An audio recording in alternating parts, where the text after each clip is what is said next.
Good morning, everyone. My name is Zach Hamrick. My wife Greta and I own Azul Marine Lending. We provide boat and yacht loans in the U.S., Caribbean, Puerto Rico, and also for our international clients under our super yacht program. Wanted to talk a little bit about a subject that is really timely and affecting a lot of clients lately, and that's how to safely buy a foreign flagged or registered vessel. Thing to keep in mind is that what's driving the trend towards foreign flag vessels now is the fact that inventory is very low. Used to be if you're looking for a 40-foot lagoon, you could find many of them in Florida, for example. Good ones today are very difficult to find. And so people are going to look in St. Martin, Grenada, Mexico, Panama. I've even had one request out of Venezuela. We just had one this week out of Poland. Had some we did out of Italy, everywhere in between. So there are a couple things that you really want to watch out for. But before we start with that, let's define what is a foreign flag vessel. If you've ever heard of a BVI flag, that means that the vessel is actually operating under the BVI jurisdiction, just like if you had Coast Guard documentation, you'd be operating under Coast Guard jurisdiction. So what are some things that you want to look out for? And these things apply whether you're paying cash or you're doing a loan for the boat, okay? If it's a BVI flagged vessel, you're going to have the boat itself, which is going to be flagged in the BVI. You're also going to have some kind of a corporation or LLC that owns that. We see that typically it could be a BVI most commonly. It could also be a Cayman corporation that owns that. What are some questions that you want to ask before you commit yourself to that boat, in particular before you get the survey on the boat? The first thing I would actually ask for on a BVI flagged boat is going to be on the could I see a certificate of good standing? What a certificate of good standing is it means that the entity or the company that owns that boat is in good standing with the BVI government. Very, very important thing, because if they're not, they can't sell the boat. They're going to have to get in good standing. I've seen some cases with a Cayman Corp, for example, that had a couple of large boats inside it and a smaller one, and they had spent $27,000 in legal fees to get in good standing. So that's an important thing. The second is also a certificate of incumbency. And this has some really key pieces of information on here. And sorry about the redacting, but client information, we certainly don't put that out there. So a couple of different things that this has.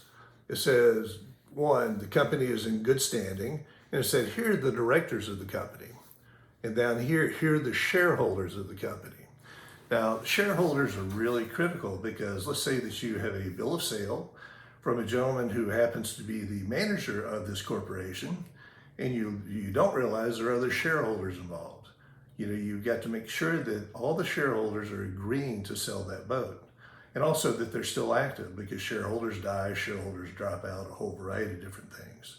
And so that's an important thing. In this particular case, the shareholder was actually another LLC. So then we got another level of complexity. We have to find out who owns the LLC that owns this corporation. And we also have to make sure that all of those people are still active, all of those people in that corporation's in good standing as well. So a really critical thing on there. And frankly, if you're trying to do this yourself, I wouldn't suggest it. I use a very good international vessel documentation for all of our work.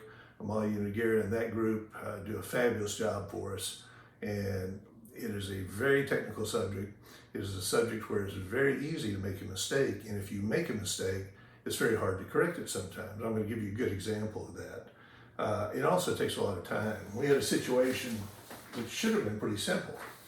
That particular situation was a registry for a boat registered in South Africa. Okay, no big deal there. So we look at the registration, we see all the different information there, and then actually owned by an individual. And then right down here at the bottom, you see expired in 2018. So we got a registration that's out of date. Well, that's not a big deal. And a lot of people would have just taken, if it was an individual you were buying from, and you're the individual, you might have just said, we'll do a bill of sale, that's fine, I'm not worried about the registration. The problem is for you to get the boat registered or Coast Guard documented, you have to have a current registration.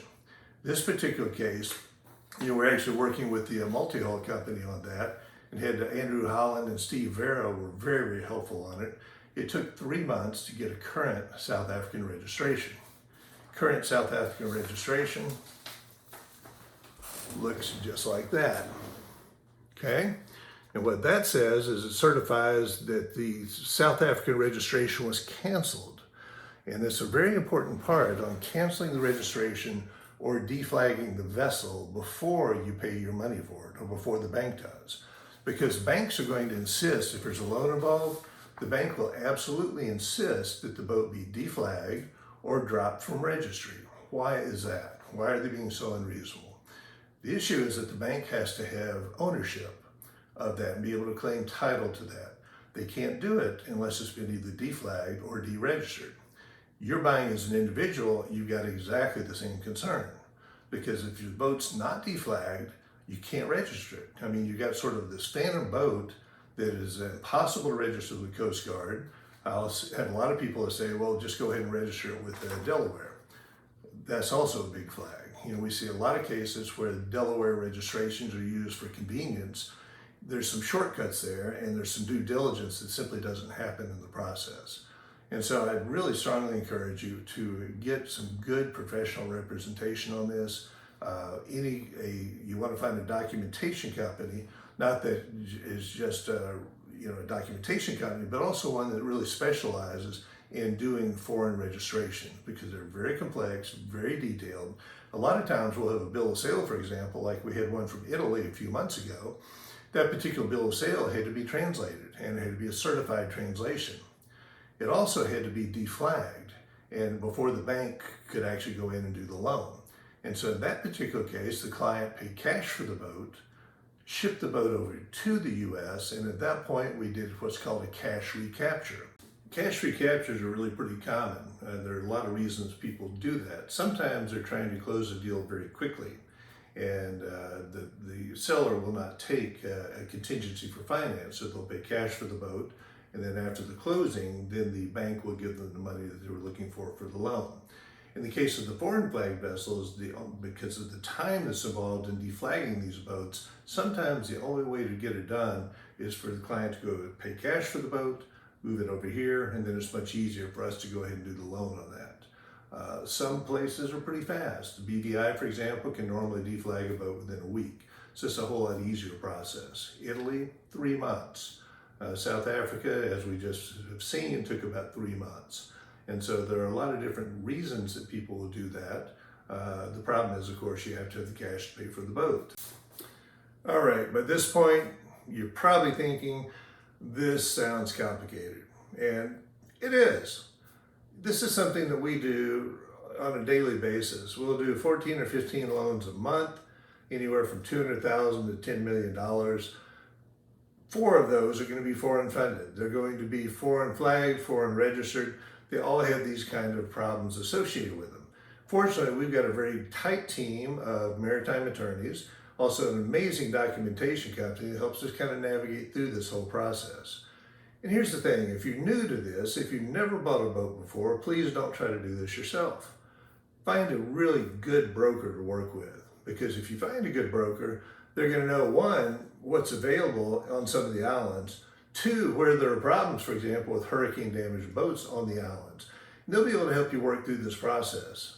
We work with about 7 different brokers, primarily on the catamaran side. Those guys are all really good. They know the processes really well. They know who has good boats and where those boats are, and they'll help keep you out of trouble in this entire process. I think that's very important. Your goal at the end of the day, whether you've already circumnavigated, you're buying your first boat, your goal is to get a new boat, have a great time, build some great memories with your family, and do it with minimum headaches. What you don't want to do is you don't want to get in a situation where you manage to get a boat, you can't get it registered, or even worse, you get it registered, and when you get ready to sell it 3 years later, somebody actually does the correct research on it and finds out that you got a boat that was improperly transferred to you. That gets extremely expensive. So I'm always happy to share resources, always happy to answer questions, even if it doesn't involve a loan with us. If you're paying cash for a boat and you've got a question, please give me a call. We're always happy to help. Best number to reach me is at 941-961-9477. And if you want to have some fun, take your camera on your phone, point it at the QR code, and that'll also take you into a link with all of our information and a little bit more about us. But again, Have a great day. Get out there, get a boat, do some sailing, build some memories.